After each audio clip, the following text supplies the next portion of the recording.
ভারত যাচ্ছেন প্রধানমন্ত্রী শেখ হাসিনা। নয়াদিল্লিতে যোগ দিবেন নরেন্দ্র মোদীর শপথ গ্রহণ অনুষ্ঠানে।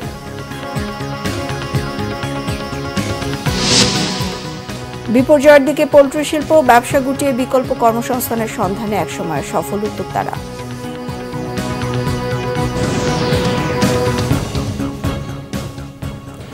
বিআরবি কেবল সংবাদ শিরোনাম দেখছিলেন, এবার বিস্তারিত সংবাদ। ভারতের প্রধানমন্ত্রী নরেন্দ্র মোদীর শপথ গ্রহণ অনুষ্ঠানে যোগ দিতে আজ শনিবার নয়াদিল্লি যাচ্ছেন প্রধানমন্ত্রী শেখ হাসিনা। হযরত শাহজালাল আন্তর্জাতিক বিমানবন্দর দিয়ে বাংলাদেশ বিমানের একটি বিশেষ ফ্লাইটে করে ঢাকা ত্যাগ করার কথা রয়েছে শেখ হাসিনার। নরেন্দ্র মোদীর শপথ গ্রহণ অনুষ্ঠানে যোগদান শেষে 10 জুন দুপুরে দেশে ফিরবেন প্রধানমন্ত্রী। এর আগে বুধবার টেলিফোনে আলাপকালে তার সরকারের শপথ গ্রহণ অনুষ্ঠানে যোগ দেওয়ার জন্য বাংলাদেশের প্রধানমন্ত্রীকে আমন্ত্রণ জানান নরেন্দ্র মোদী। শেখ হাসিনা এই আমন্ত্রণ সাদরে গ্রহণ করেন। রবিবার নরেন্দ্র মোদীর শপথ নেওয়ার কথা রয়েছে। এ নিয়ে টানা তৃতীয় মেয়াদে ভারতের প্রধানমন্ত্রী হিসেবে শপথ নিচ্ছেন বিজেপি নেতা নরেন্দ্র মোদী।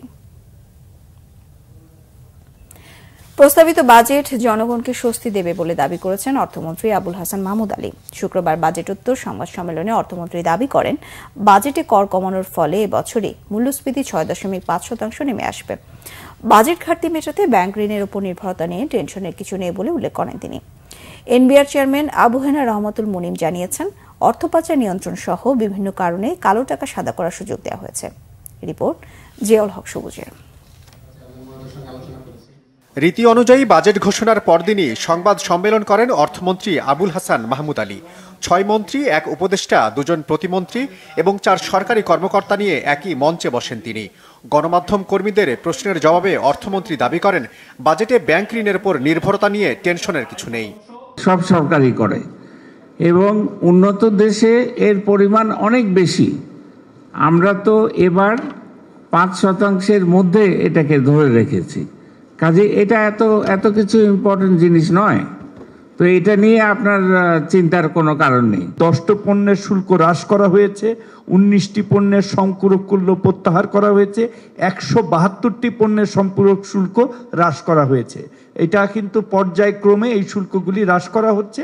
এবং আপনারা এটাও লক্ষ্য করেছেন নিশ্চয়ই যে বাজেটের আকার আমরা কিন্তু অনেক কমিয়ে দেখেছি, যাতে করে এই কোনো প্রেশার না পড়ে প্রাইসের উপরে। অনুষ্ঠানে বেশিরভাগ প্রশ্নের উত্তর নিজে না দিয়ে অন্যের দিকে ঠেলে দেন অর্থমন্ত্রী। সরাসরি জবাব দেননি কালো টাকা সাদা করার সুযোগ প্রশ্নেরও। তবে এনবিআর চেয়ারম্যান জানান, নানা কারণে থাকা অপ্রদর্শিত অর্থ সাদা করতে দেয়া হয়েছে এই সুযোগ। মামলার কারণে সাবেক আইজিপি বেনজির আহমেদ এই সুযোগ পাবেন না। আমরা কথা বলি কালো টাকা আলাদা প্রশ্রয় দেওয়া হচ্ছে। কালো টাকা যারা তৈরি করেন, কালো টাকা কিন্তু যারা তৈরি করেন তারা ইকোনমিতে ব্যবহার করার জন্য করেন না। কালো টাকা মূলত দেশের বাইরেই বেশি চলে যায় এবং বিভিন্ন ভোগবিলাসের কাজেই ব্যয় করে ফেলেন। ইকোনমিতে ব্যবহার করার জন্য কালো টাকার তেমনই হয় না। সো আমার মনে হয় আমরা সেই পয়েন্ট থেকে যে রিটার্নে একটি সুযোগ দেওয়ার জন্য এই অ্যামনেস্টির বিষয়টি রেখেছি। আগাম করে বলা যে না তাকে আমরা জেলে দিব, ফাঁসি দিব, সেটাও সঠিক নয়। সে যতই অপরাধ করুক, বাংলাদেশের নাগরিক, তো নাগরিক হিসাবে তার যে অধিকার আছে সেটা থাকবে এবং বিচার ব্যবস্থাই এর সম্পন্ন করবে। সাংবাদিকদের বেশ কিছু প্রশ্নের উত্তর কৌশলে এড়িয়ে যান অর্থমন্ত্রী। দাবি করেন, সামাজিক নিরাপত্তা খাতের বরাদ্দে কোনো গোজামিল দেয়নি সরকার। আমরা তো কোনো রাজঘাট করিনি। জিয়াউল হক সবুজ, বাংলা ভিশন, ঢাকা। একসময়ের লাভজনক ও জমজমাট পোল্ট্রি পেশা ছাড়তে মরিয়া অনেকে কোনোভাবে পোল্ট্রি খাতে থাকলেও কার্যত সর্বশান্ত হয়ে ধুঁকছেন পুঁজি সংকটে। হিমশিম খাচ্ছেন পরিবার নিয়ে জীবন বাঁচাতে। এজন্য অদৃশ্য হাতের কারসাজিকে দুষছেন খাত সংশ্লিষ্টরা। সঠিক নীতিমালার অভাবে মধ্যস্বত্বভোগীরা এই শিল্পতে ধ্বংসের পায়তারা করছে বলেও অভিযোগ তাদের। তবে কৃষি অর্থনীতিবিদরা বলছেন, বৈজ্ঞানিক উপায় ছাড়া এই খাতে টিকে থাকা কঠিন। মামুন আব্দুল্লাহর প্রতিবেদন। এখন যদি ফার্মের মধ্যে আসি তো গলজাটা তুপ করে ওঠে, বাচ্চাগুলো কই গেল, মুরগি নাই, কিছু নাই, খুব কষ্ট লাগে, খুবই কষ্ট লাগে। আসলে বাচ্চাগুলোকে নিজের সন্তানের চেয়ে বেশি লালন পালন করে রাখছি আমরা। সেই চিরচেনা পরিচিত খামার বারবার দেখে আতকে উঠছেন খামারি নোমান। একসময় যে ফার্মে ছিল হাজারো প্রাণ প্রবাহ, এখন সেটি অস্থায়ী গোডাউন। মন মেনে না নিলেও নিয়তির নির্মম বাস্তবতায় দাঁড়িয়ে এক সময়ের এলাকা সেরা পোল্ট্রি খামারি। এই ফার্মটা দিতে পারে আমার 3 লাখ টাকা খরচ হয়েছে। এই 3 লাখ টাকার সম্পদ আমার এখন পড়ে রয়েছে, পড়ে আস্তে আস্তে নষ্ট হয়ে যাচ্ছে। কিন্তু টাকার অভাবে আমরা এখন আবার ফার্ম করতে পারতেছি না। এদিকে চালান পুঁজি সবই হারিয়ে এখন অন্যের জমিতে দিনমজুরের কাজ করছেন ২০ বছর পোল্ট্রি শিল্পে থাকা আরেক খামারি দেলোয়ার হোসেন। একসময় অভাব অনটন তাকে স্পর্শ না করলেও এখন তা নিত্যদিনের সঙ্গী। যে চালান পুঁজি লিয়ে নামছি, চালান পুঁজি সম্পূর্ণ শেষ হয়ে গেছে। এখন আমাদের সামনে তো ব্যবসা করবো, আমাদের ব্যবসা করার তেমন টাকা পয়সা নাই, মানে কি করবো, যার জন্য খামারি বন্ধ।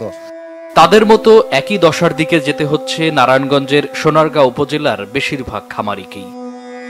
বাংলাদেশ প্রান্তিক পোল্ট্রি শিল্প রক্ষা সংগঠনের তথ্য মতে দেশের ছোট বড় ৬০ লাখ পোল্ট্রি খামারের মধ্যে বিপাকে প্রায় ৫০ লাখ খামারি। এসবের জন্য সুষ্ঠু বাজার ব্যবস্থাপনার অভাবকে দুষছেন ব্রিডার্সের সভাপতি।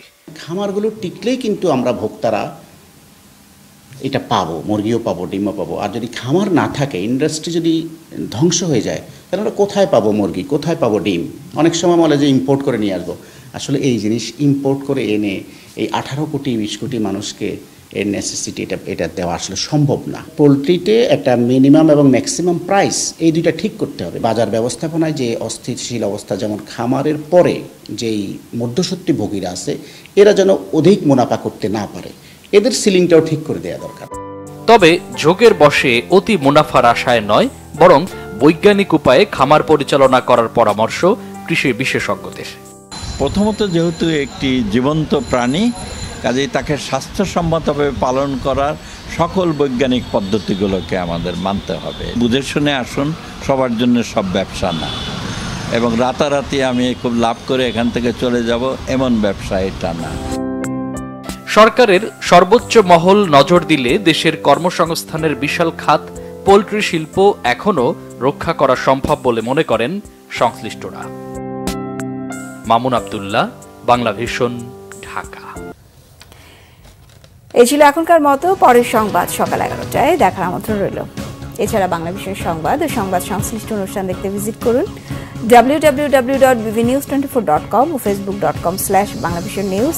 সাবস্ক্রাইব করুন youtube.com/banglavisionnews। সঙ্গে থাকায় ধন্যবাদ সবাইকে।